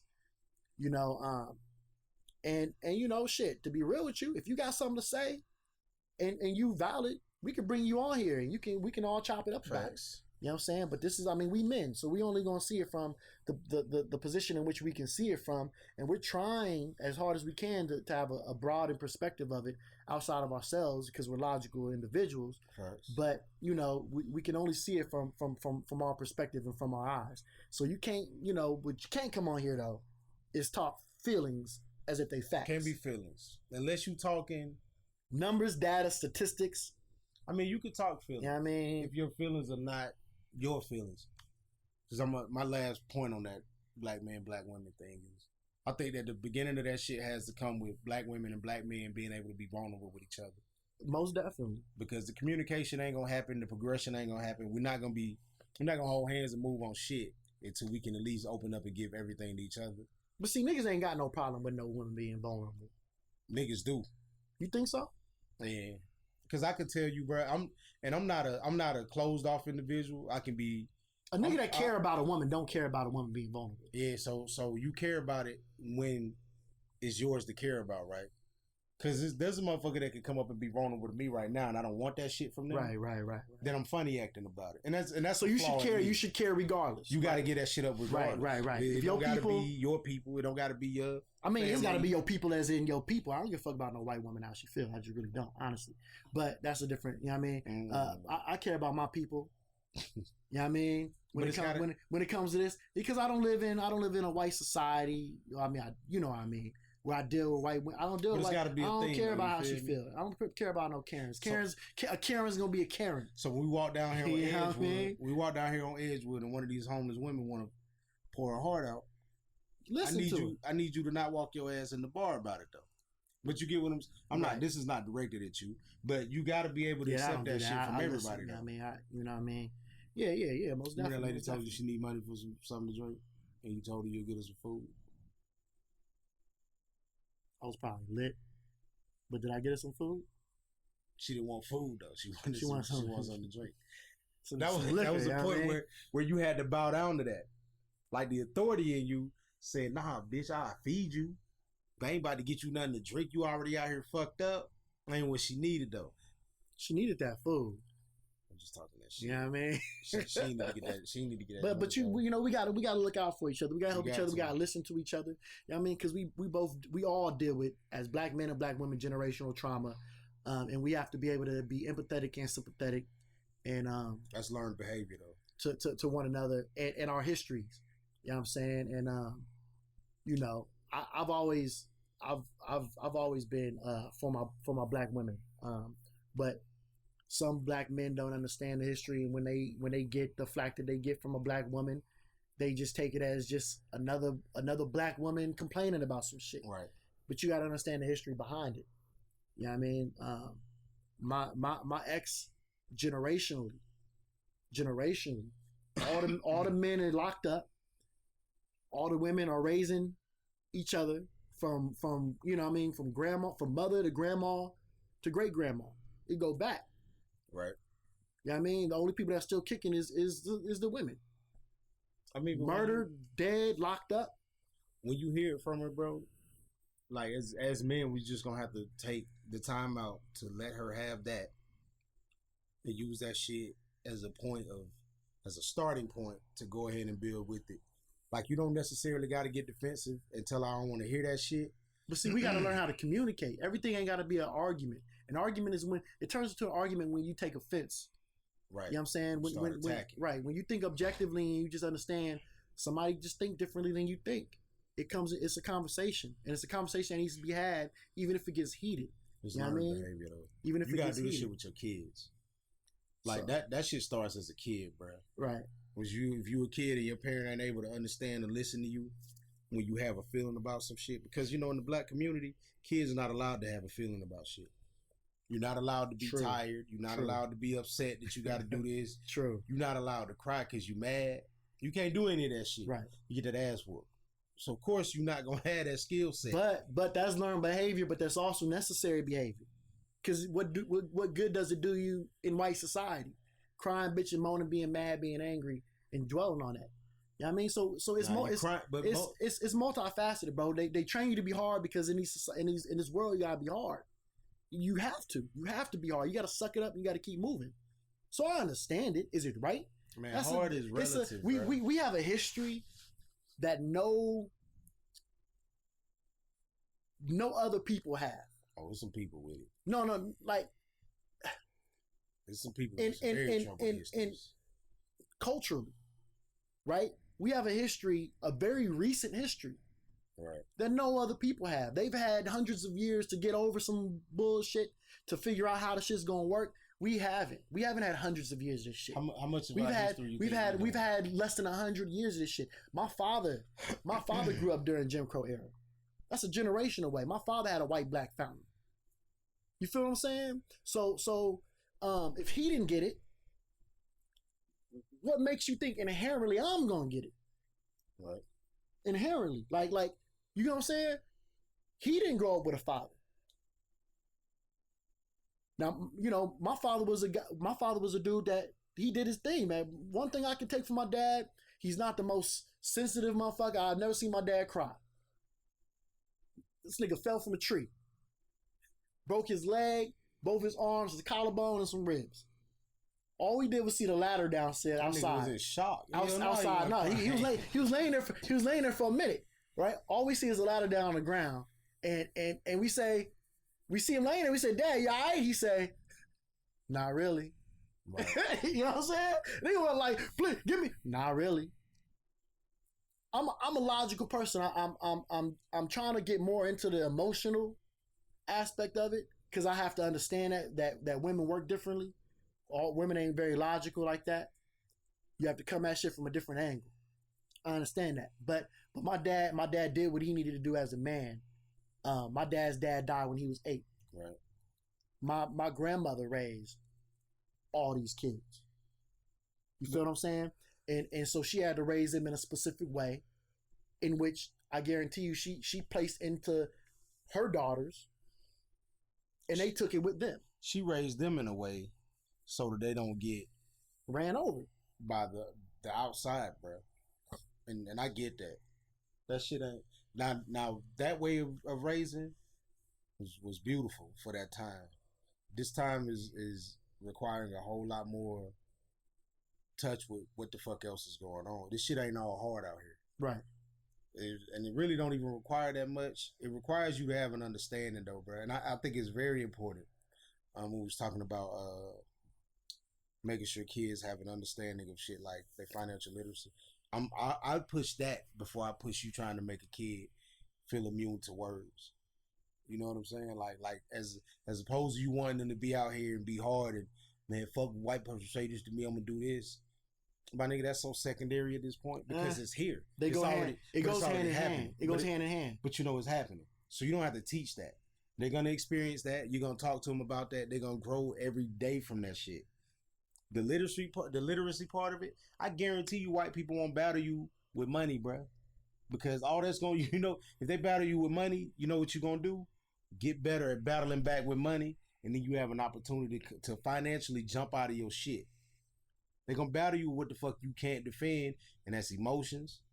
You feel me? That's the fucking legal system. Right. They're going to battle you with the shit that's going to get you in trouble. They're going to battle you with the shit that you can't control because you got to get it from them. You feel me? Like whole time. But some of that finance shit, sometimes you got to start there too. You got to start getting it from them, and so that means that you can't be sensitive. Yeah, but you can't be sensitive to some of the things they say. You have to be able to. You have to be able to out of survival. You know what I mean? You can't let your ego get in the way. Hold your tongue, get your dollar, and then move on. Nah, when you out that door, be like, yo, I've been holding this shit in for 5 years. Fuck you, bitch. Nah, and then go take your money and go. You don't be sensitive to shit about money. I don't care. I don't care if you say, "Yo, come get your nigga dollars." But I mean, there's all my nigga dollars there. Nah, I'm gonna get my nigga dollars, bro. Once the nigga dollars is in my account, we retaliate and act how we need to act. I hear you right there. After I've secured, and this is after I've secured But every that's me. nigga dollar. See, that's me fighting that shit, right? That's my ego. You know what I mean? Because the best revenge is success. At the end of the day, So eat get that shit. So get that shit. You know what I mean? Eat that shit and go. You know what I'm saying? But if they give you the check and you need it right, Fuck look, you, JJ. fuck JJ. But if you need it right quick, go in your app, deposit your check, and don't leave the building. You get that shit back right now, bro. Right. But get that shit first. Get that money first. Deposit that shit, then go back in there and get that. Until we at a point where we financing and supplying these funds to our own community. Right. You got to eat that shit. But to sum it up, man, we need to communicate with one another as black men and black women. There's things that we need to instill and ingrain in our children, and we need to hold as black men. What we need to do as black men, we done drug black women out. What we need to do as black men is we need to hold each other and hold these men in our communities accountable. You know what I'm saying? When they doing fuck shit, you gotta let them know they doing fuck shit. I can't be around niggas as fuck niggas. You know what I mean? Apply pressure on each other. We need to apply pressure on each other. You feel what I'm saying? So that's what we can do. You know what I mean? We're not saying that y'all issues as black women are invalid. They don't come from nowhere. They're not imaginary. Y'all not psychotic. You know what I'm saying? But we do think, I don't think it's a vast majority of black men out here. I think that y'all have a particular kind of black man. Man, I posted this video, bro, of this dude saying he went to Miami and he asked these women, he said, would you rather have a doctor that makes $600,000 a year, or a drug dealer that makes $5 million? And every single one of these women said they rather have him a drug dealer. I like me a drug dealer. I date drug dealers right now. So, and then when I don't even fuck with niggas, and I probably take the drug dealer. You said you what? I don't even fuck with niggas, but I probably take the drug dealer. Anyway, but the lifestyle seems more exciting to who the fuck probably answered you. Yeah, but what I'm saying is, you get what you get. You get what you get, right? Yeah. So what you looking for is a nigga that ain't got no morals to have morals with you. You want a nigga that's willing to sell drugs to his community. Probably for you to get to that degree to be $1 million drug dealer, you're taking lives, you're killing motherfuckers. Fight for your better good. Right? To then go, I will kill a man, I will sell drugs to a man, I will murder, I will do all this shit, but I won't cheat on you, girl. I won't cheat. And I'm going to do you right. That's where my moral compass begins and ends. That's not logical. So when y'all done wrong by these niggas that's out here doing wrong, I had a partner, good dude to me, but he was sneaky. You know what I'm saying? Everybody, he was sneaky nigga, and he would tell me these stories about how these niggas he set up.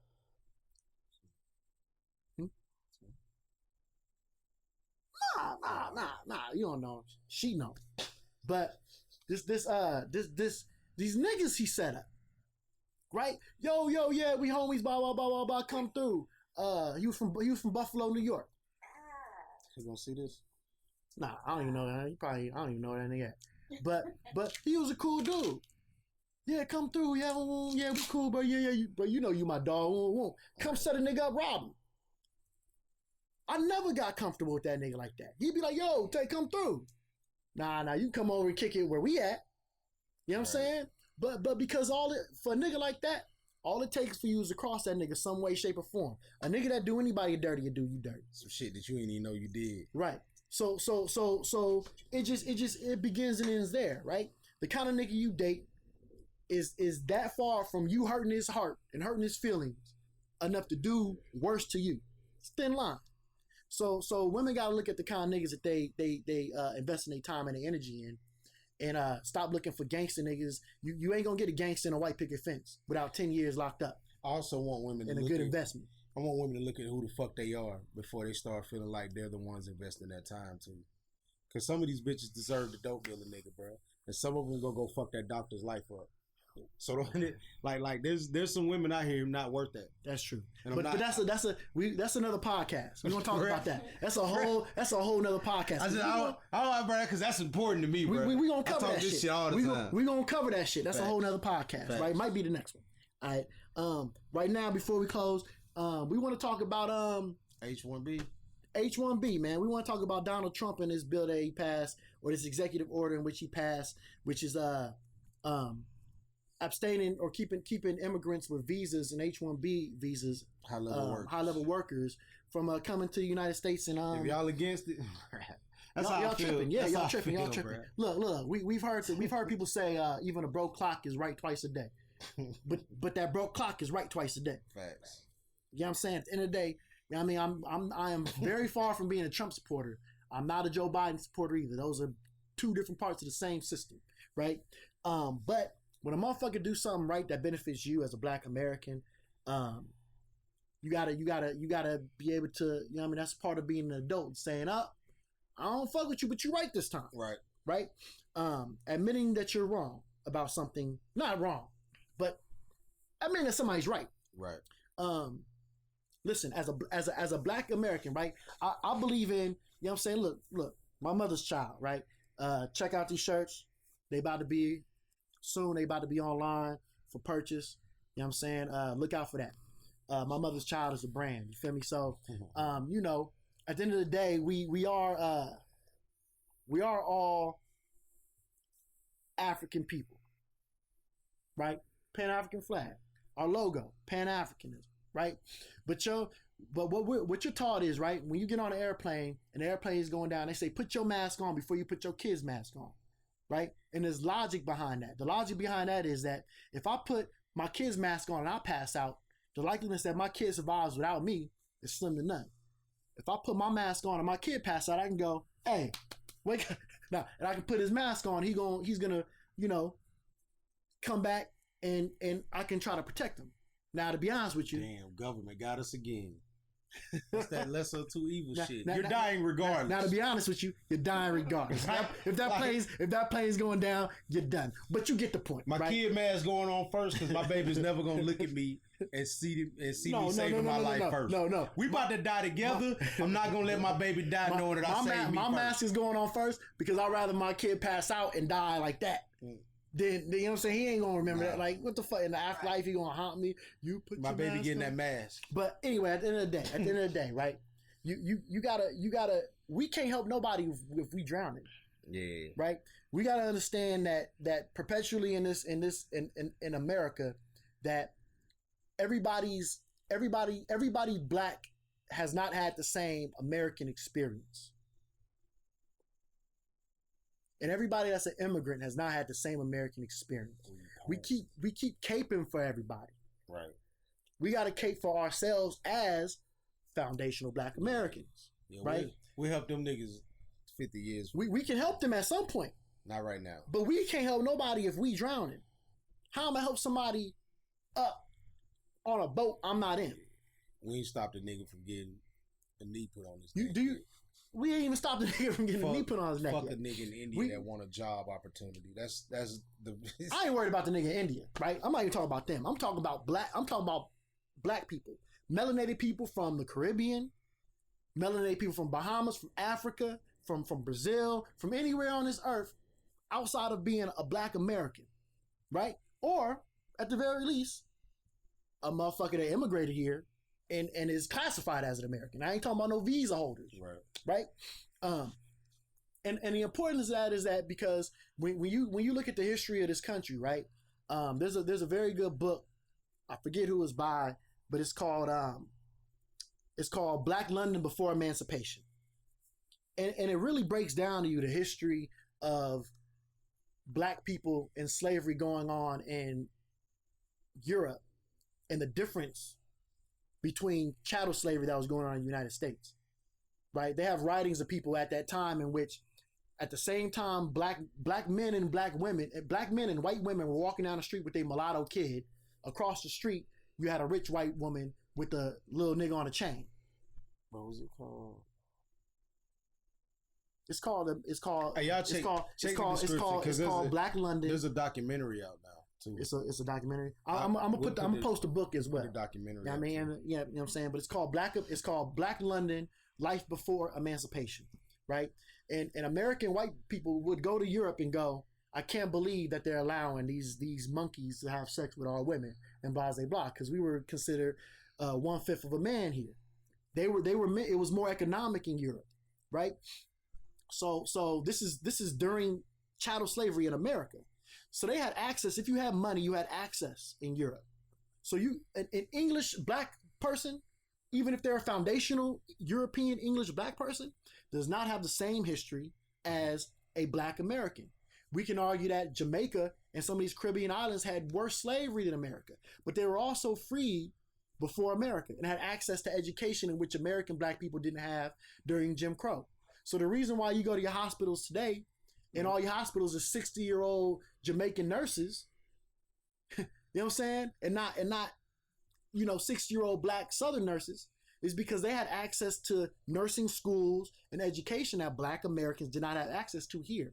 So when they needed those jobs, or they needed to hire for those jobs here, there was a big immigration of Caribbean black women that came here and got those jobs that black people couldn't get. So what you got to understand is, yeah, we all black folks, but they had their oppressors. You know what I'm saying? They had their oppressors.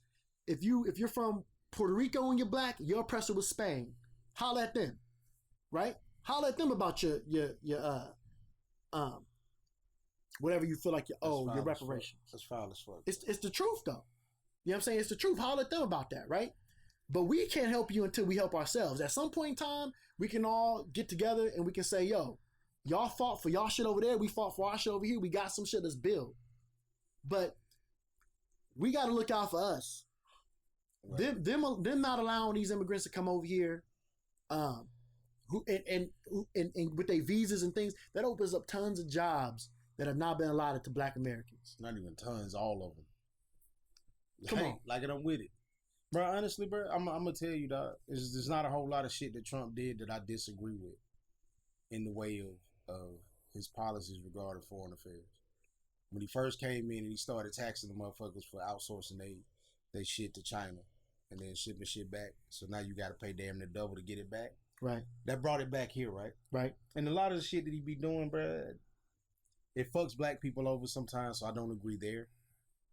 The only reason why black people aren't Republican is because of the rhetoric of Republicans. That's literally it. Like I'm not a Republican, but honestly, because of the rhetoric and the people that they allow run. Yeah, but when you look Republican because of fucking the 80s. Yeah, but I mean that all has to come down to the rhetoric, right? I mean the 80s, true.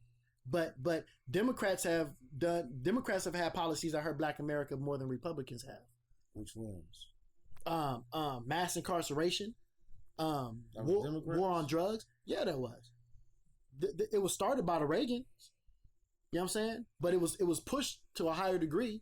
Minimum sentencing. All these different things. Super predators. Hey, you know who Democrats you know who have was pushed, on that? You know who was on that shit with Reagan? With that 3 strike shit? Who? Biden. It's crazy, right? Niggas don't even know, bro. Right? So niggas don't even know how the shit came back around, dog. So you know what I mean? And you know, so at the end of the day, black people as a whole are generally conservative. We had this comment. We said this on the last podcast. Black people are not political. Let's just get that shit out. We're not political, but our viewpoints are conservative. We're religious. I don't agree with all of this shit, mind you, but we're religious. We're religious. We have all these kids, right? You talk about all the black kids, all the black abortions. Nigga, look at all the motherfuckers you know with 12, 14, 13 kids. These white folks are having abortions too, mind you, right? In middle school. Fuck, right? In middle school. But for the most part, black people believe in having their kids and raising them, right? Black women want to get married, right? They're not on this whole, most of them are not all the way on this whole feminist movement to that degree, right? They still want to get married. They still want that wedding. They're still not like, I'm gonna do it all by myself. That shit low key generation specific though. Right. Okay. But most of us don't agree with the LGBTQ situation, right? So those are all conservative viewpoints. Agree with them or disagree with them.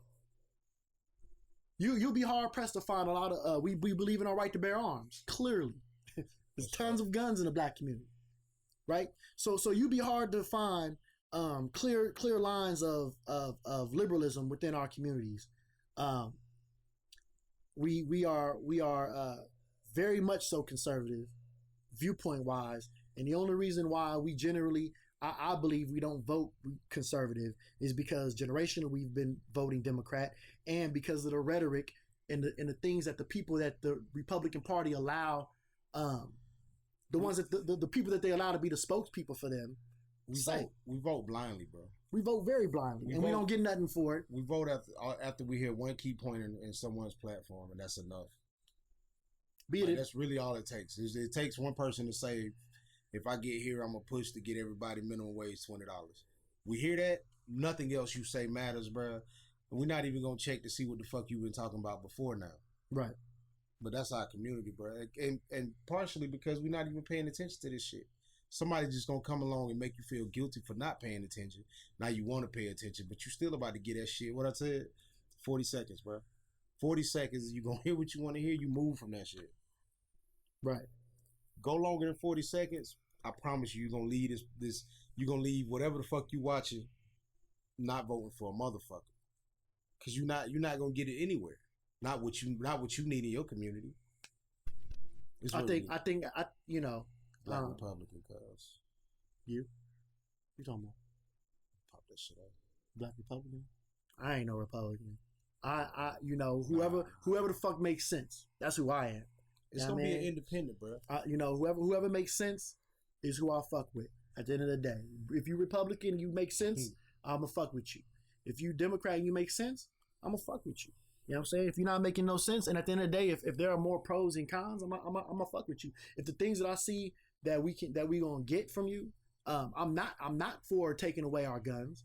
I'm not for proclaiming that you know, some of the LGBTQ RS whatever community that biology is not a thing.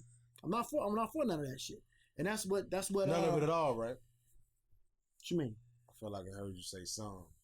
I'm not. No. I'm not for that shit. Biology is a thing. If you're gay or you're a lesbian, be it. If you're gay or a lesbian, transgender shit, be it. That's a negatory, sir. We can't say that and get on YouTube. But I apologize. But those views were not my own. Reading this shit off of teleprompter. But you know, like I said, part of it, gender is a thing. I'm sorry. Gender is a thing. Sex is another. Right? You can be a masculine female. You know what I'm saying? You can be a feminine male. You know what I mean? But you are that one. You're the male or female. You are a male or a female. You know they letting them change it on their birth certificate. Yeah, they letting them change it on everything now. You know what I'm saying? So sick of it, dog. You legit got to go check somebody's blood right now. I remember when it was you just got to check their ID. You got to check their blood. Yeah, you got to say, look, you know, I'm into you. Don't let nobody know yet. Nah, you got I'm into you. Don't let nobody know yet because I don't know what you are. Let's go to the doctor and go get a blood test. You got to see what kind of punch they take. Dog. You got to see if they got to lead with that shit now. You remember Crocodile Dundee? He said he said, You're not a woman. What did he say? Crocodile Dundee, he was talking, he was looking at his motherfucker. He's like, you don't look like a woman to me. He went and grabbed his junk. He was like, what? He was like, yeah, dude. Yeah. Go look at Crocodile Dundee was funny. But anyway. But I ain't fucking with it, bro. You know what I'm saying? And most people in the black community don't fuck with that shit. Most people in Africa don't fuck with that shit. It's just not something that we've been bro, nobody in any country fucks with that. I will say that the Brazilians fuck with it. Yeah, but the LGBTQ don't even believe in some of the T's and the Q's. No. You get what I'm saying? They have, because the what they call them? They call the feminists that are what they call them, TERFs.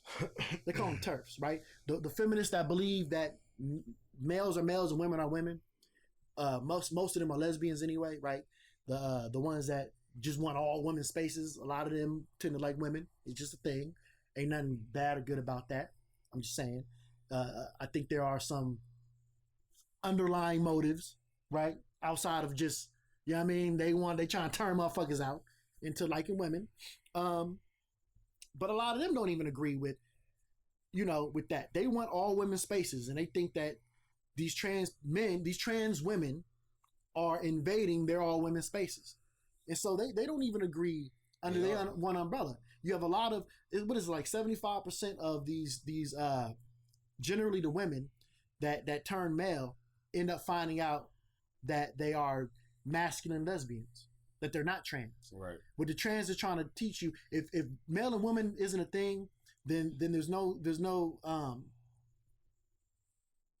same sex love. There's no lesbians and there's no gay men.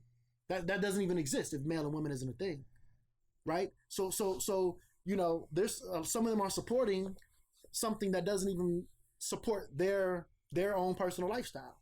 So but at the end of the day, the black community generally doesn't support none of that. Me, I'm non-religious. A lot of it has to do with religion. I'm not religious. If you like men and you like women, that's your prerogative. Do what you do your thing. Don't impose it. You know what I mean? It don't matter to me, right? You know what I'm saying? I got friends that's gay, bi, or whatever. You feel what I'm saying? And even if, don't get me wrong, even if you trans, right? And you feel like you're a woman, that's your right to feel like you're a woman.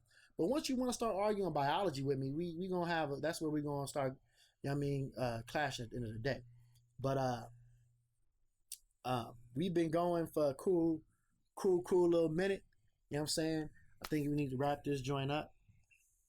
You know what I'm saying? Anything you want to say in closing? No. Tune in, yo. Check this out. We're gonna be posting once a week. Shoot some topics out though. Shoot some topics out in the comment section. Leave a comment, like, subscribe. You know what I mean? And turn on your notifications. You feel me? Because we got a lot to say, a lot to talk about, and we're down to take criticism and any type of topic that makes sense to talk about. You know what I'm saying? We're growing. We're evolving. Every episode is gonna get better. But I'm Tay from the Bay. Real time. You know what I'm saying? And bro, you gonna make me do this? I'm gonna do it every time. This is power. It's power, powder, and $1. You know what I'm saying? Yeah, if I'm gone, so, I'm going in a thank you blaze for of glory. tuning in. Middle finger to the niggas that did nothing for me. See niggas tried to clown cause I ain't got a degree.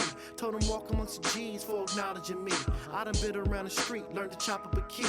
On the same block, things cocked, they shot, he repeat. That's why I raise my fist high and I ride with the heat. I never squeeze till I see the whites of their teeth. There'll never be peace long as the government leads. And I know what I know now cause knowledge is free. So